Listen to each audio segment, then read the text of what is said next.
Howdy, friends. Steve DePoe with the Rose Realty team with this week's real estate vlog for North Texas.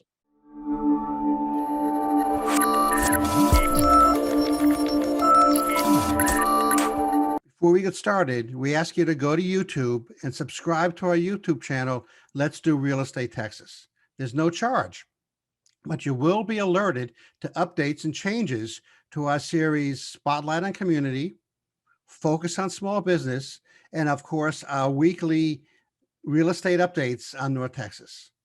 Thank you. Let's get started. This week's topic: should retirees buy or rent when they're downsizing? Interesting topic. We're all going to face it at one time or another, right? Should I retire when I retire, or when I decide to downsize? Should I rent or should I buy? There's a lot of people who are opting right now for renting, but it's still an open topic, open discussion thread, you may want to call it, for all of us to consider. So here's some of the things to think about. Okay, so you're an empty nester. The kids just moved out. The kids moved out maybe to a different state. Okay, is there a money drain? Meaning that is your house so large that the upkeep is just becoming overwhelming a little bit? Is the house too large? And should you rent or buy? You know, when Rose and I decided to downsize, I mean, we had a large house, 5,000 square feet, 5 bedrooms, 3/4 of an acre, and all of that. And our expenses for the upkeep just got to the point where it was, this is nuts. This is nuts. What are we doing here? So that's when we decided to start that downsizing process and start looking around. And for us, we chose, Ropes and Ranch. Now, so the question is, really, we're gonna find an apartment? Is that what we're gonna do here? Thinking about retiring, thinking about renting can go against everything that we've been taught financially. You can write off your interest, you can write off your taxes. Your house is going to appreciate, and so from the time you buy it to the time you sell it, you're going to gain equity and you're going to make money, and those kinds of things. And so it goes, the idea of renting goes against everything that we've kind of thought about or been taught about wealth management, in our lives for like the last 30 or 40 years. Okay, so some things to consider. Okay, cash flow, the price of the house versus your yearly rent, investment growth in your house. So your house is going to appreciate, the investment growth versus rent hikes from a probably year-to-year basis, and probably not month-to-month, but year-to-year. Home maintenance, property taxes, and insurance. These are all things to consider. Okay, now you have to balance those things, like the property taxes and insurance, and also the interest on the interest on your mortgage if you decide to carry a mortgage, versus the tax advantages and the write-offs and those kinds of things. And for those kinds of things, talk to your tax or financial professional about those ideas. So what to consider, okay? There's the emotional side. There's the pride of home ownership, the pride of, home ownership and the American dream versus basically paying somebody else's mortgage, because that's what you're doing, okay? It's the house isn't the house you may rent, or the apartment you may rent isn't yours. It's somebody else's.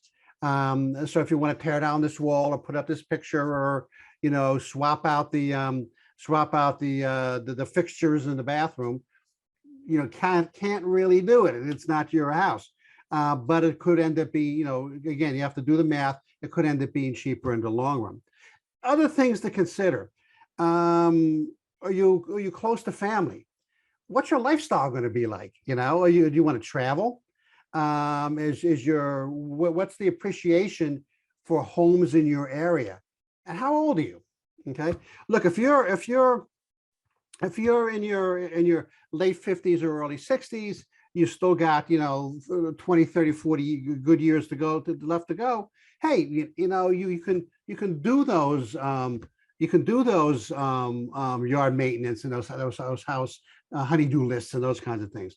If you're a little bit older, you're in your late 80s, early 90s, maybe you don't want to be doing that, and maybe you want to be concentrating on traveling and having fun and going visiting friends and going traveling, visiting family.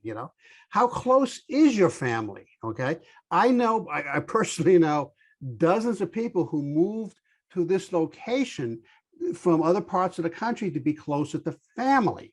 Well, if that's your goal, hey, just want to be by the grandkids, then you've got to almost be travel ready. You almost have to say, okay, the son and daughter, they just got new jobs, and then they're moving to Detroit, and so you've got to pick up and leave to be by the grandkids. Maybe a house isn't for you. Maybe maybe an apartment or a rental is. So you have to consider those. You have to weigh those things as well as just the finances. So the bottom line is, what are the tax perks of renting versus owning? Is the home a potential investment, or is it just an expense? Which risk comes with the risks that come with home ownership? There are also risks that come with renting. Okay. You don't have, renting, you don't have control of the building, you don't have control of the location, you don't have control of the bylaws and those kinds of things. You might have unexpected costs with home ownership, or unexpected rent hikes, with the renting. And what you have to understand, you have to do the math, is can your budget withstand some of these hits or knocks it may take, whether you're renting and the rent goes up, and then there could be a special assessment type of thing, or if you're owning a home and you have to replace the water heater or the AC system. Okay, so you have to budget for these things, and you have to budget for these things, do pluses and minuses, pros and cons, and see what happens if one of these things were to hit you. Hope that kind of helped. It was a kind of eye-opening a little bit for me. Next week, first-time home buyer mortgage mistakes. As if you listen to my vlog at any, for a period of time over the last 2.5 years, first-time home buyers are a group of people that are near and dear to our hearts. And we do a lot of my vlogs are about for first-time home buyers. But here's first-time home buyer mortgage mistakes and things that they, and frankly, all of us, can probably learn from. This is Steve DePoe with the Rose Realty team. I'm going to bounce on out of here.